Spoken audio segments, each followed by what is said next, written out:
So welcome to episode number 24 of my vlog overviewing my book that was channeled writings by the collective consciousness known as the Council. 7 Universal Truths, the Path to Peace and Prosperity. And basically what I've overviewed up until this point is the fuckery of my life that that's posed as challenges, yet opportunities for me to become the living, breathing testimonial for a lot of the writings that have been channeled through me for the past 10 years, these 7 universal truths, and how the council promised me that if I gave it space, that it would change my life, that they would give me the answers to the why questions I had at the time when life was turned upside down, so that I could share them all with you. And what's possible for me, and why I'm sharing all this crazy ass shit that I've gone through, which is certainly not a good look, is all for the purpose of hopefully helping someone else and them seeing themselves in my story.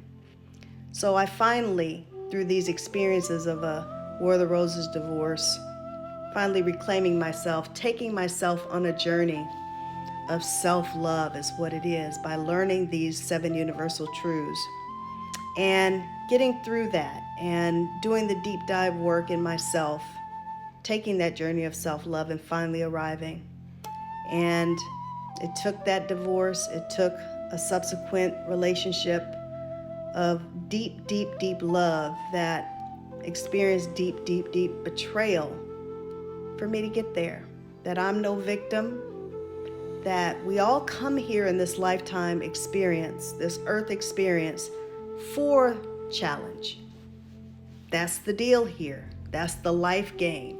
And the more we understand that there are opportunities, that nothing's been being asserted against us, we're no victims to our circumstance, that is all happening for a reason, we can all become more empowered to manifest the life that is all available to us. Through this challenge, we are able to show and develop our God sense here on this earth plane. And that to learn that we are powerful manifestors, and to learn our spiritual truth, the higher perspective of who we are, and not just looking through the pinhole of our human lens, but stepping into the bigger part of who we are, that is eternal spirit, having this human experience. That's when the good stuff starts. That's when the good stuff starts. And channeling these writings for the past 10 years has given me the opportunity to bring them through, to study them, learn them, and finally embody them. And that's where I was able to step into forgiveness, not let what's happened to me be my narrative, but actually step into being the powerful creator, manifester, the badass bitch that I was meant to be. So let's talk about these 7 universal spiritual truths, shall we?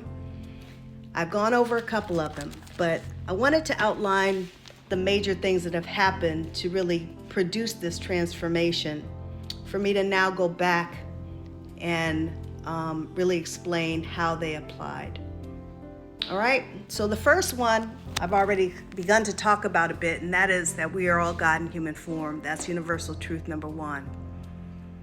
When we think about that, doesn't that feel expansive? Meaning, one thing that the council has told me is that our emotions are meant to be our GPS system in our life. That positive feelings are spiritual yeses. Yep, go in that direction. That's true of who you are. Negativity, things that elicit negative responses or negative emotions, nope, that's not true of who you are from a spiritual standpoint. That's God saying, nope, that's not you. Don't pay attention to that. Don't go down that direction. So what's expansive is of God. What's contractive as man stuff, that's ego stuff. So wake up every day reminding yourself of your truth. The bigger part of us is that we all come from a oneness of the divine, and we are all aspected here with the soul of that here in this human form. And our challenges are meant for us to unearth that bitch in us. That's what we're here to do. Universal truth number 2, and oh, this is a big one too. Oh my God, love is the answer to all things. And that's really what I landed on. Can you think of one thing, one negative or drawback to answering from a place of love?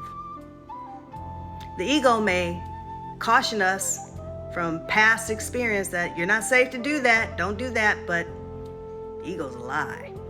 That's just fear manifested from past experience. Past doesn't have anything to do with where the hell you're going in the future, unless you let it.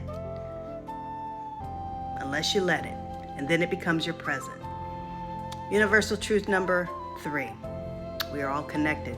We're all one. So what you do to another, don't think that shit's not going to come back on you. Positive and negative. Positive and negative. And when things are asserted against you, it's all meant for your experience, a learning experience. Don't worry about what's going on the other side of the street. Let them deal with their own karma, and you deal with yours. Vibration, energy out is energy back. It's just a matter of time. Universal truth number 4. We are all the sole creator, the architect of our life experience. And we create from our thoughts. Thoughts elicit emotion. Why that's important is emotions dictate our vibration. Why that's important is vibration is what we create from. Because we're all powerful creators. We're all energy, eternal energy. Remember, having this human experience. It's law. This is a formula you guys should understand. A formula is not something that you can bypass, go under, go around. Nope, it's law.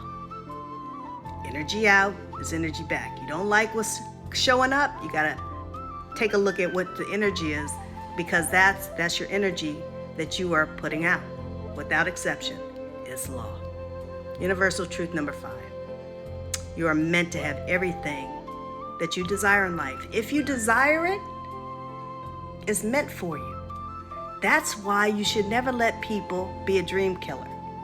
People will tell you all the time, what? You want to do that? People have been telling me I'm crazy all my life. One thing that I've learned is that nobody can outsee your dream because it's not their dream. They're not meant to see it. Inner resource. Nobody can tell you better for you than you can for yourself. So, remember that, and everybody's on our own separate journey. So, what's right for someone else may not be right for you. In fact, probably not right for you. So, don't expect everybody else to have it more figured out for you than you. They don't. They're not walking your path. They weren't meant to. Universal truth number 6. Allowing is the key to receiving. What that means is, and many people may have heard that too from Abraham Hicks, because, bottom line is, I'm a messenger for spirit.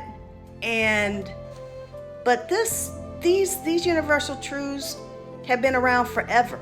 I think they're just being channeled through me in a different way so people can hear it in a different way. And I'm a bit of an irreverent messenger because the warm fuzzy approach hasn't really helped. It's not gotten us where we want to go, right? So when you have a potty mouth messenger telling you this and God can speak through her, then there's hope for all of us, right? And can certainly, anybody else can speak to, and you can, it's your birthright to have that connection with Source. So don't doubt it. Don't doubt it. I'm not special. I say that all the time. But surrendering to what is a result of all of your past thoughts, okay? And all of your past momentum of where your focus has been placed. And where we focus on is what we create from. So just surrender to what is, knowing that that's yesterday's result. Today you have an opportunity to create something anew. Every day is a great day to be great. And so allowing and surrendering to what is the key in receiving, because there's no resistance. And number 7 is that there are no mistakes. There are only experiences. We can't get it wrong. Learn how to fail forward. Have the spirit of the toddler. And that is how you get to everything that you desire in life. So stay tuned to the next episode, and I'll talk more in detail about these universal truths. Stay with me. Namaste.